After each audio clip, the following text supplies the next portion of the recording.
Today I sat down with Peter Taunton, the founder and former CEO of Snap Fitness and Lift Brands, one of the largest fitness empires in the world. He's a known entrepreneur and philanthropist here on Lake Minnetonka in Minnesota. We talked about businesses, wealth, entrepreneurship, growing a company, social media, politics, and pretty much everything in between.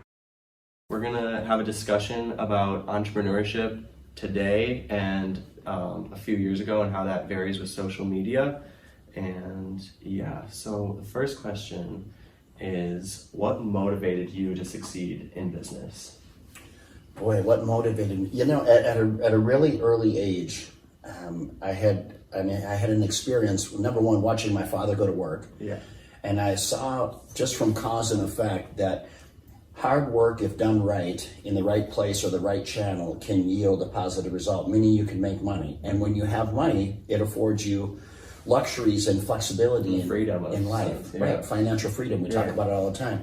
So I had a front row seat to that as a small child, and then my dad gave me the opportunity to sell popcorn in front of his grocery store. So at 8 years old, you don't have a lot of expenses, right? And we grew up in this remote rural town, so I had money, and I love that. And then through the lens of an 8-year-old, I had money to go to the candy store. I had money to go to the fair, right? So having a taste of that at an early age, what motivated me, and I talk about it a lot today, that what motivates me today was far different than when I started, when I was making the climb. So when I was making the climb, what was I motivated by? Look, I'm not embarrassed to say, part of, I think, what people like about my interviews is I'm very candid, right? Yeah. Well, I was motivated by money. I was motivated by money, and that's not a bad thing. No, I never apologize for it because money can be the root cause of all evil if you allow it to. And so for me, it was the idea of, boy, someday I would like to be rich. Now I didn't know what rich would look and feel like, and obviously throughout my life I kept raising the bar on what that rich felt like and what it looked like, because I think if you're not setting goals for yourself every day and literally having short-term and long-term goals, I think that you do yourself a disservice when you don't make lofty goals. Right, yeah. No, that's for sure. And I feel like people always are hindered by their own imagination and when it comes to what they think they can succeed at. And I feel like people's goals aren't high enough. And then, like my parents always used to say, if you want B's, shoot for A's. Because if you shoot for A's, you'll probably get B's. So if you want A's, you have to shoot for like 100% to get A's. Yeah. So I feel like people a lot of times just shoot for C or B because they don't think they can ever achieve A. Yeah, and I've never understood that mentality. There's certainly some people have that. And I always say that fear is a dream killer. It really is. Sure. And a lot of people are afraid to fail. And I say it all the time. If you're not failing, you're not trying hard enough. Right. Failing is literally part of succeeding, and it's a true statement. It's not some fluffy bullshit thought. Failing is part of growing. It is. And you know what? When I take, I probably have 50 friends that have accumulated significant wealth, north of 25 million, right? Yeah. So they've done really well for themselves, and every one of them will tell you stories of road rash and overcoming adversity. And everyone will tell you that most of the learning experience they ever learned came through times of adversity. Right. And you just have to understand that, and you have to embrace it. You can't fold up tent. You can't crawl under your desk in the fetal position. You have to embrace it, really understand how you got there, and then find your way through it.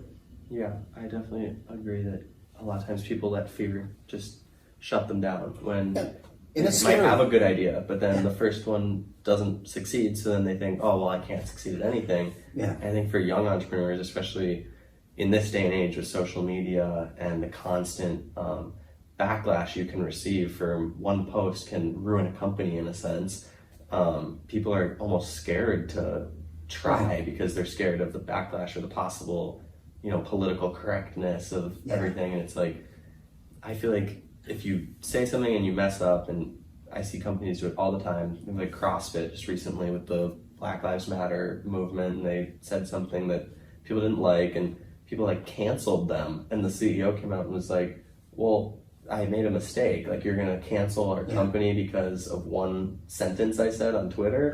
And so I feel like people get very concerned about social media, especially with being politically correct in this day and age. And the political correct part of it is, it's absolutely wrong in today's day and age. We talk about freedom of speech as our constitutional right, but the reality of it is, in today's day and age, there's a fair amount of bullshit surrounding that. Absolutely. There's a lot of, people have an opinion, and some people's opinion may vary. Right. And I can't think of a time in my life where I've ever witnessed such a powder keg of a society that literally people are freaking crazy right now. I mean, the Black Lives Matter. I don't know of anyone who would look at what took place with George Floyd and think that he had that coming.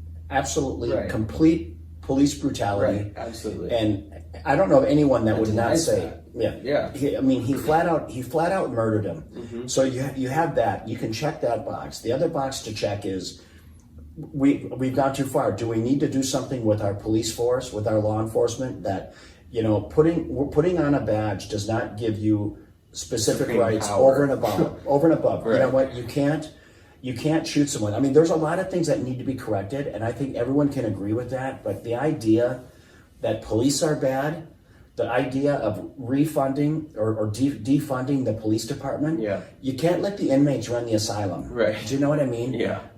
I get it. Everyone is frustrated, and maybe everyone today is kind of spitballing ideas, but let's not succumb to irrational thinking. Yeah. We need law enforcement here. We need to protect. I mean, when things are going down, we call the police. We don't call our neighbor. Right. We don't call a social worker. We don't go grab our guns. Right. You know what? You like to follow some diplomacy and follow the protocol. Right. Yeah. No, that's definitely very true.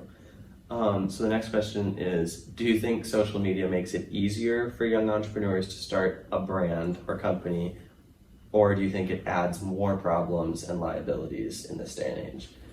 It's both. You know what? I mean, one of the reasons I got into social media was there was so much fake bullshit out there. Yeah. Okay, there was just so much fake. Everywhere you turn on the news. Yeah, it's I used to do my biased. social media and just kind of dabble around in it. I had mostly just my friends and family following me, and then when I stepped down as the CEO of Lyft Brands, I decided that I was going to do some consulting and mentoring and things like that. So I threw my hat in the ring, and that's when I really started to look at all the fake nonsense out there. People posing in front of jets they don't own, Ferraris they don't own, fanning $100 bills, trying to tell you to say, subscribe to me, give me $20 a month. Right, and I'll teach you how to do this. And I'll make you 10 grand. In 6 months, you'll be making 10,000 a month. And, there's a huge desire today, and the desire's always been there, but specifically today with social media and millennials, every one of us want to be successful. Correct. And I'm not a millennial, but I mean everyone, meaning people in general, want to have financial success and financial freedom. But you have to really wade through the nonsense and the BS. I can tell you this: most of the social media that you see out there of people faking it, they're completely fake.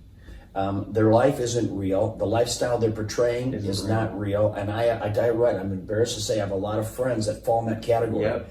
I mean, complete ridiculous. And I tell them, you know what? When they ask me, I don't throw it out there, but if they say, what would you do if I were me? I tell them, look, you know what?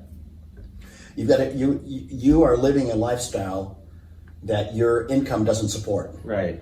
So you've got to be stressed beyond a measure. Right. People living larger than their means. Yeah, you probably have credit card debt through the roof. Yep. And if anything goes sideways for you, you're screwed. You have no plan B. So you're caught up in this this fake narrative of your life that's bullshit. Yeah. Right?